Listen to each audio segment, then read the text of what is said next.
Salut, c'est Charles Elliott de chez Boîte de Fibres.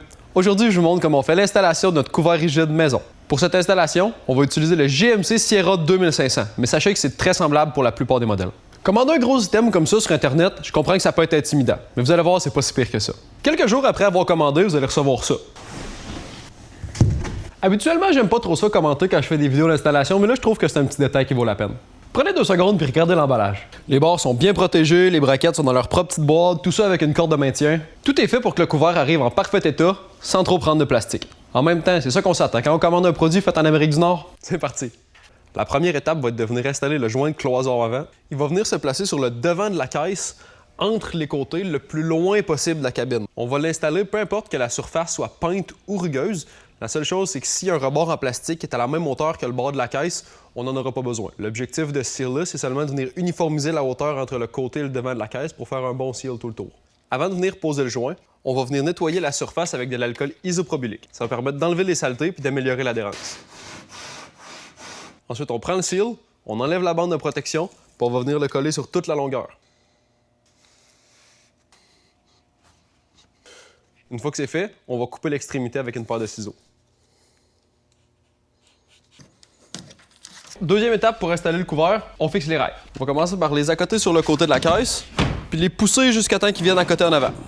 On installe les pinces. Il y en a 6 qui sont livrés avec le couvert, on va en mettre 3 de chaque côté. Il y a aussi des pinces spéciales qui sont fournies pour fixer à l'arrière, mais ça je vais en parler plus tard. Donc on commence avec la pince du milieu. Ce qui est le fun avec ces pinces-là, c'est qu'ils sont assez faciles à fixer. Il y a seulement à les rentrer dans la traque comme ça, puis les pousser un petit peu. Ils vont comme clipper tout seul. On va commencer par fixer celle du centre, ça va permettre de faire tenir la rail tout seul. Ça va être plus facile pour fixer les deux autres. On peut ensuite installer celle dans l'avant ou dans l'arrière, peu importe. Dans tous les cas, on va les mettre à environ 8 pouces des rebords. Donc, 8 pouces derrière le devant. Encore une fois, on le rentre dans la traque, pousse un petit peu, ça rentre tout seul. Et on finit avec celle dans l'arrière. Ça, c'est la pince un petit peu plus spéciale que je vous parlais tout à l'heure. Pour la fixer, il va falloir la dévisser complètement.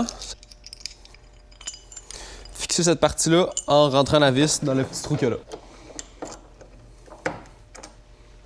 Ensuite, venir glisser cette partie-là à l'arrière dans la caisse comme ça. C'est ce qui va s'assurer que le derrière du coureur est solide. Ce travail-là est maintenant fixé, je vais venir tout serrer ça avec une 2 1/2. À environ 10 livres-pieds.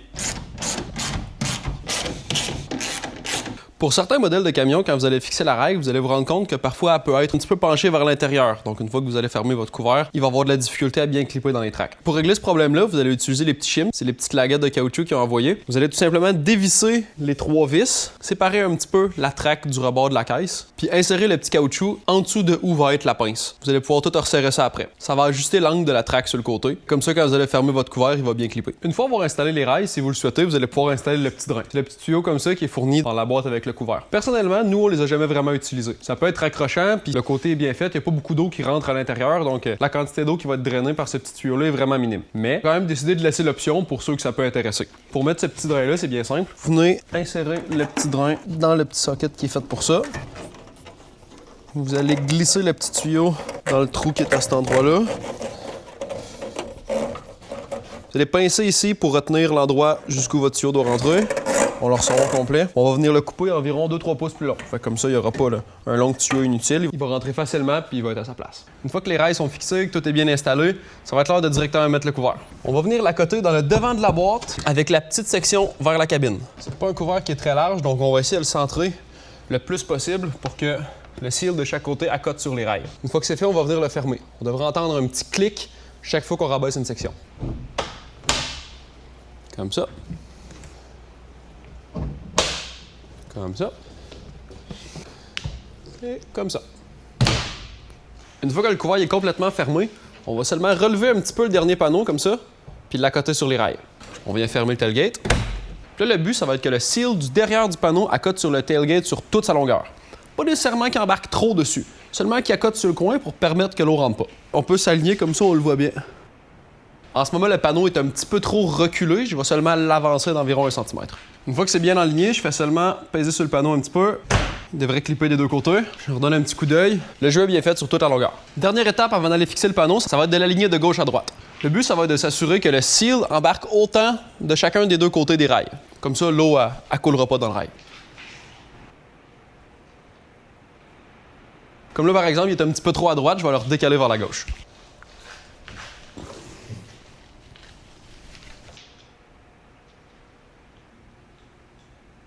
En théorie, le tout est aligné à la bonne place. On va venir replier le couvert complètement vers l'avant, puis on va venir le fixer là. On va replier ça tranquillement, faut pas que le couvert bouge. En tout cas, pas le devant.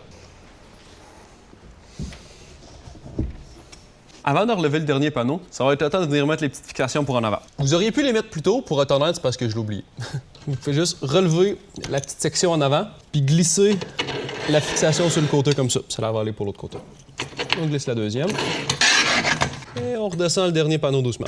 Là, vous pouvez venir remonter le dernier panneau. Pour faciliter le reste de l'installation, je vous conseille d'utiliser ces petites barres-là. Ça va tenir le couvert en haut, ça va faciliter le fait de travailler en dessous. Visser les petites fixations, ça va être assez simple. On va seulement les amener à la bonne place sur le côté. Après ça, on va serrer la barre. Il faut que ce soit quand même assez serré, il faut que ça l'écrase bien ici en avant, c'est ce qui va tenir tout le couvert en place. Vous allez voir, quand elle devient trop raide pour être serrée à la main, c'est parce qu'elle est assez tête. On fait la même chose de l'autre côté. Une fois que c'est fait, votre installation est théoriquement terminée. Là, ce qu'on va faire, c'est qu'on va la redéplier complètement pour vérifier si ça clippe bien. Ça pourrait ne pas clipper dans les rails, c'est pas grave, ça veut dire qu'en l'ouvrant, vous l'avez déplacé un petit peu. On ferait seulement relousser les fixations, la replacer, puis resserrer les fixations.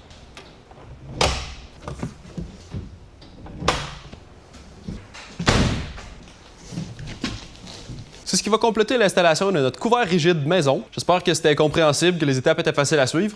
Si vous avez encore des questions, vous pouvez envoyer un email à contact@boisdefeu.com. Sinon, je vous souhaite de passer une belle journée.